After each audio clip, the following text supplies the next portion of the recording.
Hello, everybody. It is me, Ryan Zaton, and welcome to the first episode of RZ's Vibing Lounge. I'm excited to kickstart these discussion videos. These are very much ad-libbed. I have a few notes written down for these, but expect a lot of ums and expect a lot of uhs. But there it is, my first one. Anyways. Today we're talking about Godzilla -1. I figured to start off this whole podcast thing, I would start with the kaiju media that has come out since the 2023. I think is a good estimate right there. Mainly a lot of the more recent pieces of kaiju media, whether it's, the Godzilla films and the Ultraman films. So the first 4 episodes are dedicated to catching up on the 2 most recent Godzilla films and the most recent Ultraman movie and the most recent Ultraman TV show. Just kind of catching up with that stuff. Yeah, no, anyways, it's I figured, start off with Godzilla -1 because, well, I mean, it's pretty much, it's a very unknown movie, to say the least. Not many people know about the existence of Godzilla -1, so... yeah, no, it's a movie that, like, the more I watch it, the more I appreciate and I love it. Like, when I first watched it, like, instantly fell in love with that movie. However, as rewatches come by and on and go, I keep watching it, I fall more and more in love with this movie to the point of, like, it's my favorite Godzilla film. It's my not just that, it's my favorite movie of all time. Like, it's just become such a big movie for me, and I just adore it so much.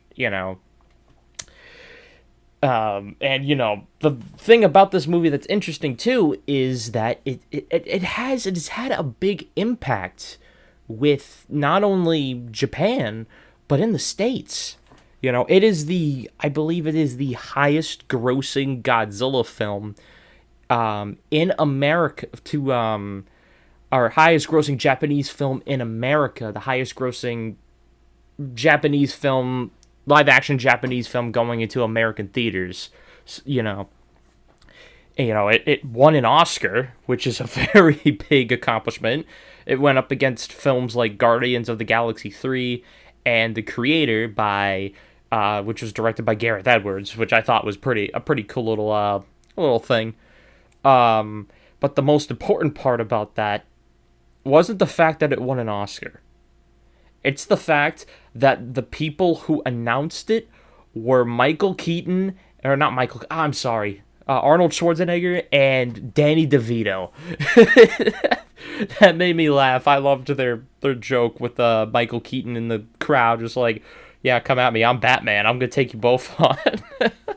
Yeah, no, it was a great group duo, and I generally loved them being the ones announcing the winner of the Oscar. And congratulations to the whole crew. Congratulations to Takashi Yamazaki for everyone for making such a wonderful film. They are never going to see this, but you know what? I'm going to give my thanks anyways. It just seems right.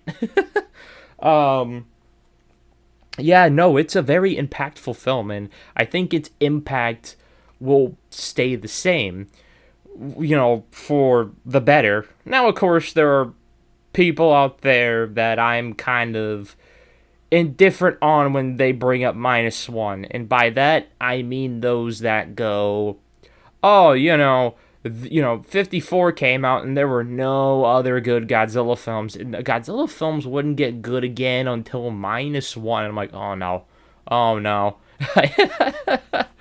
It's not really a favorite discussion of mine. Definitely not that. But moving on from that. There's just like it's just I rewatched this the other day just to kind of have a refresher on my mind, just so I'm not like, oh yeah, this happened or that happened, or like, oh yeah, I forgot what happened. I did watch the movie a few days ago, just to kind of get a refresher in my mind, and yeah, I love it. I love it so much. I think one of the things to talk about with this film that makes it a very talked about Godzilla film is the human characters, the drama, the story. You know, Another thing that I don't like when people bring up is when it's like, oh, humans and story never mattered in a Godzilla film, that you just turn your brain off, ordeals. And while if you're there for the monsters, just for the monsters, more power to you. Everybody's got their own, mindset and such. But saying stuff like human characters never mattered in these movies, or, story doesn't matter in a kaiju film, I just show the kaiju. It bothers me because it's like, yeah, no, they do matter because they're still movies. But with -1, I think the thing that really makes it as that's what kind of changed a lot of that stuff, because a lot of people go to -1 now, and like when people think about best human story, best character development, -1 will most likely be at the top of that list. There is no other, there is competition. I think Godzilla 1954, Invasion of Astro Monster, and trying to think of one of Godzilla. I think Godzilla 2000 is also up there. Godzilla against Mechagodzilla, GMK. There's a lot of Godzilla films that offer great human characters and provide great drama with them and a generally interesting story. What I like, and -1, yeah, no, it delivers. It delivers on the whole characters and story. There's I think the biggest one to think about is the main character, Koichi Shikishima, played by Ryunosuke Kamiki. I'm pretty sure I butchered that name. I do apologize. He plays the character extremely well. I love. There's so much emotion Kamiki does with Koichi.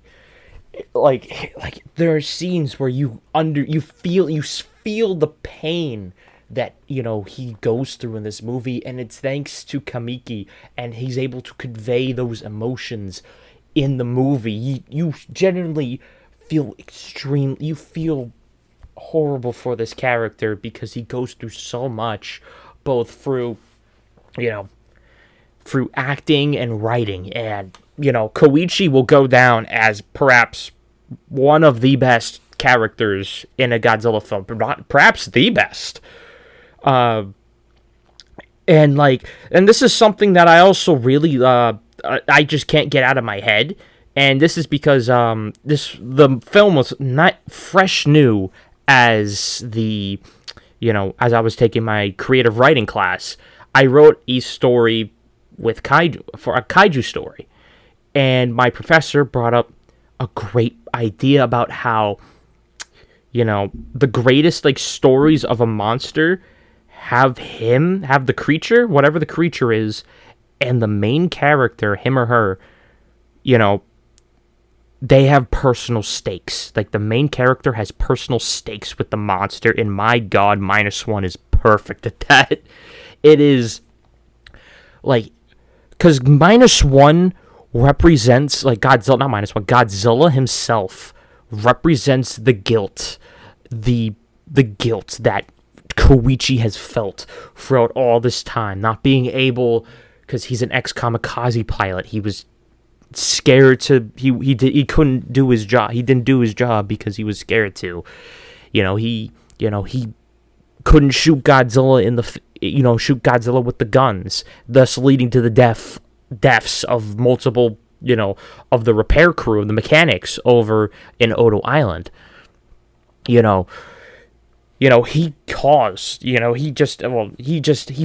feels the guilt in him, and Godzilla represents that, because something I also like to think about is any time when Koichi has sense of relief, has a sense of peace, and he feels good, Godzilla comes back, like the guilt, like his guilt, his past creeping up on him, right? Just as when he feels like normal, he feels normal and at peace, the guilt, Godzilla comes back like that. And that's what makes it so interesting to me. Like the one scene, for example, right before my favorite scene in the film, which is the chase on the boat and -1, which was an amazing scene. Holy crap. Before that, there was a montage of Koichi doing his job, helping out with Noriko to raise Akiko, doing all of this to, living a life. But then Godzilla comes back, and it's all downhill from there.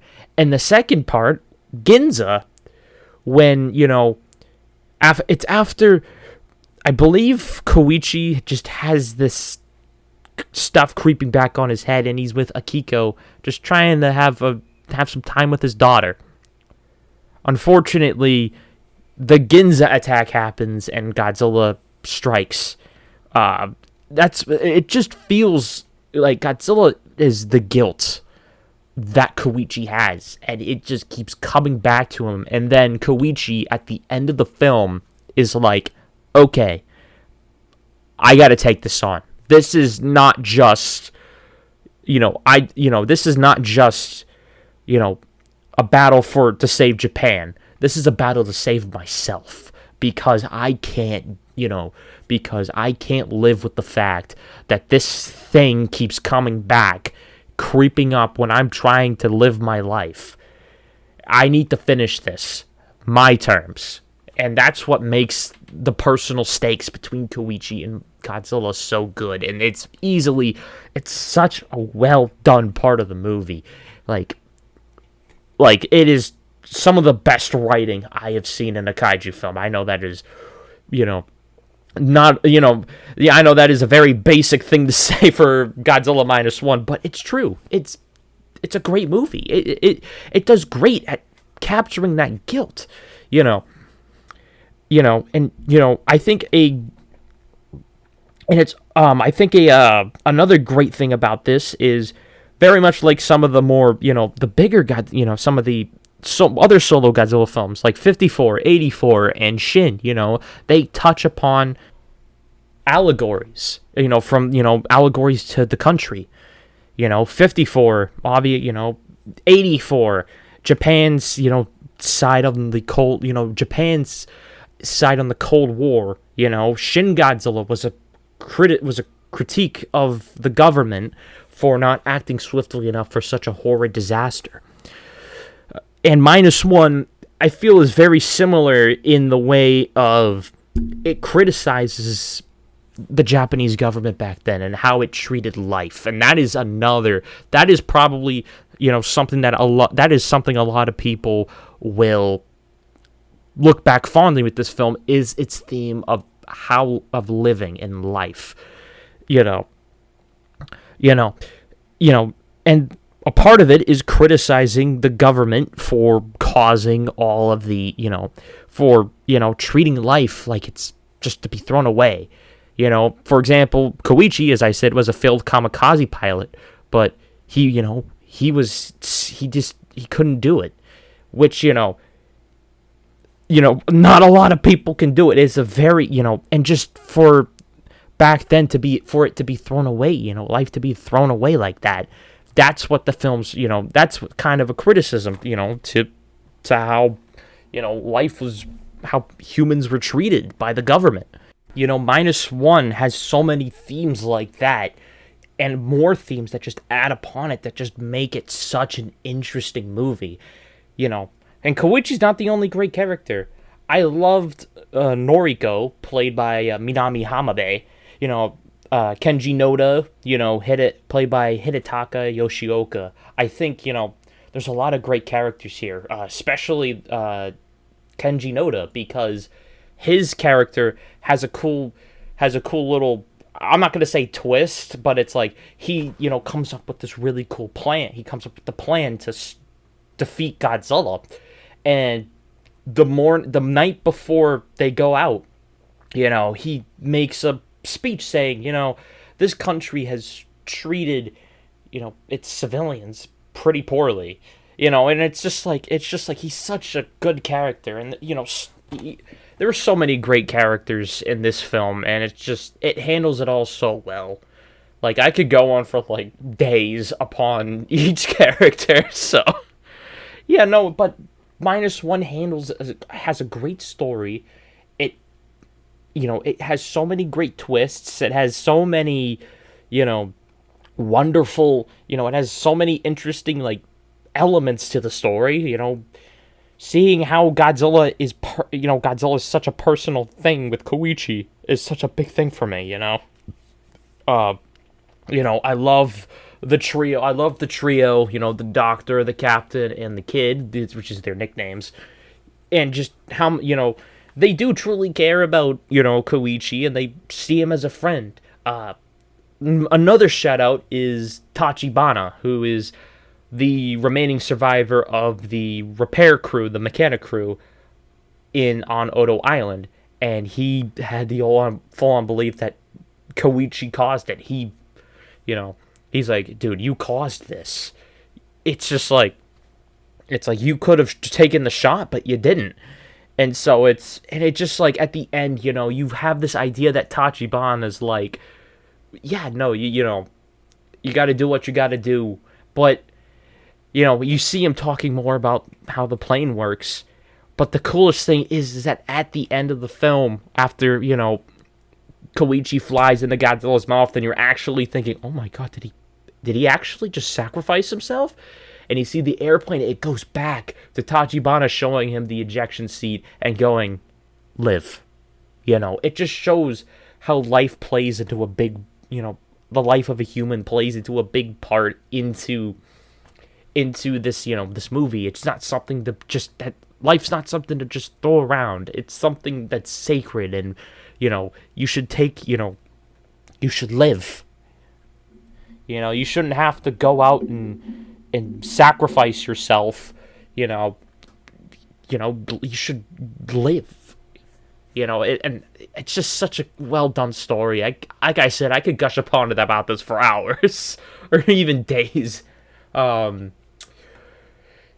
yeah, no. The next thing I have written down here for topics to talk about is the visuals, because that's what minus one won an Oscar for.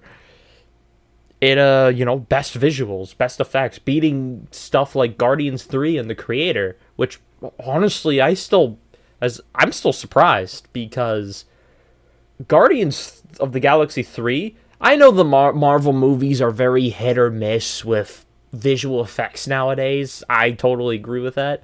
But the thing that gets me is that there was a lot of Guardians 3 was definitely not one of those. And it had the most, I believe I read something, it had the most practical effects or prosthetics ever used in a movie ever.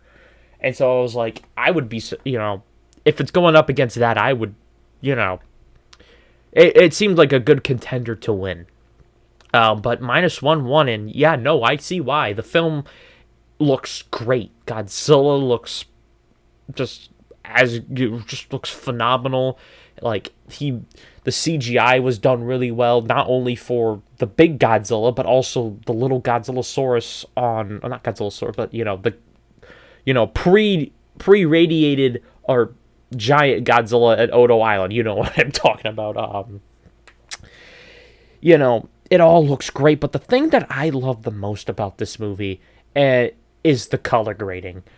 There are many times in this film where it looks great, like whether it's just a nice, gorgeous, scene of Odo Island, or the blue of Godzilla's spines as he's charging up his atomic breath, the explosion, him roaring after all the devastation, oh my god, like, it looks phenomenal. Speaking of Ginza, one of the best rampage scenes in any Godzilla movie, like, having the Mothra versus Godzilla music play, and then just seeing Godzilla they really focus on the destruction. It isn't just, you don't, it's like 54. You don't just see, the buildings go.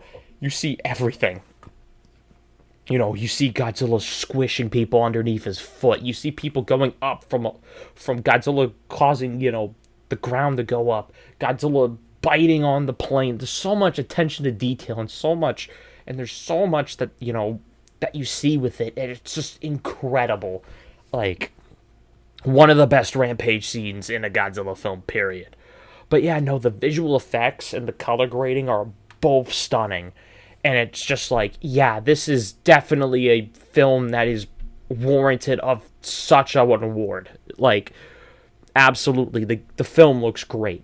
And it captures the mood, the tone of that film perfectly. Definitely a film that warrants such a great, such an award. Like, definitely, it looks great. So, yeah. Now, one thing I also want to talk about is the soundtrack done by Naoki Sato. I was listening to the soundtrack on my way to work last week, and it's like, yeah, this soundtrack is awesome. It's just like, it fits the mood perfectly. And that's what you need with the soundtrack, It's either, catchy or fits the mood very well. And -1 does fit the mood very, very well. It's very memorable. Godzilla's Charge Up, soundtrack is up there. And then, the music that plays as Koichi watches as Godzilla roars after he unleashes his atomic breath and he's screaming. Oh my god. So, such a powerful soundtrack. And of course, you can't, I got to talk about the remixes. I liked the selections they did because they did the Mothra vs. Godzilla theme. Then they did a medley of, the Godzilla theme and King Kong vs. Godzilla's theme. And then at the end, they do Godzilla's theme. When the Godzilla theme plays in the final battle with all the ships and Godzilla, and it, the ships start going as the da-na-da, it's like, oh my god, yes. That is amazing. It is so perfect. Yes. Oh my god, it's just like, I got goosebumps just, when I was watching it, and it's like, oh yes, this is definitely a great soundtrack. I love this soundtrack so much.